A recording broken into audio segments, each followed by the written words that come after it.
বন্ধুসকল নমস্কাৰ। আজি আপোনালোকৰ মাজত নতুন এটা ভিডিঅ' লৈ আহিছোঁ। আপোনালোকে চাই আছে এছঅফ স্মল ফাইনেন্স বেংকৰ যিহেতু CSP ল'বলৈ ভাবি আছে অল অসমত বা অল ৱেষ্ট বেংগলত ল'বলৈ ভাবি আছে, সিহঁতৰ কাৰণে মই CSP প্ৰভাইড কৰি আছোঁ। আপোনালোকে চাওক, এইটো এছঅফ স্মল ফাইনেন্স বেংকৰ CSP হয়।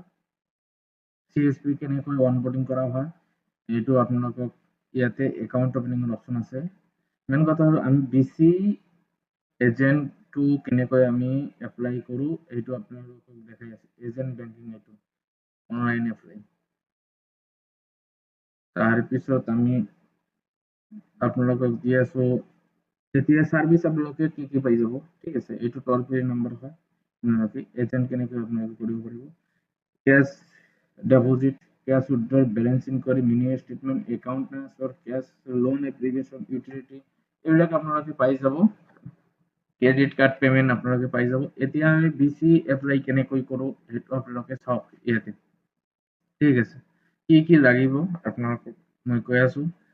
ইয়াতে আপোনালোকক নাম দিব লাগিব, মিডল নেম, লাস্ট নেম দিব লাগিব, একটা ফটো দিব লাগিব, মোবাইল নাম্বার। এইটো মোবাইল নাম্বার দিলে আপনার ভেরিফিকেশন এটা কোড যাব, ভেরিফাই কৰিব লাগিব। ইমেল এড্ৰেস দিব লাগিব, শপ নেম দিব লাগিব, শপৰ ফটো দিব লাগিব, এড্ৰেসটো ফুল দিব লাগিব। আৰু আপোনালোকে কোনটো ডিস্ট্ৰিক্টৰ হয় স্টেটটো ফাৰ্ষ্টত আপোনালোকে সিলেক্ট কৰি ল'ব। অসম ধৰক নগাঁৱত আপোনালোকে সিলেক্ট কৰিব। সিলেক্ট কৰি সাবমিট কৰাৰ পিছত আমাৰ তাতে ৰিট আহি যাব। সেই ৰিট মতে আমি আপোনালোকক কৰাই দিম। ডাইৰেক্টলি আপোনালোকে কন্টাক্ট নম্বৰত কলো কৰিব পাৰিব। কল কৰি ডিটেইলছ জানি ল'ব। এইসব স্মল ফাইনেন্স বেংকৰ যদি আপোনালোকে CSP ল'বলৈ খুজি আছে, হোৱাটছএপ কৰক, কল কৰক। থ্যাংক ইউ সো মাচ।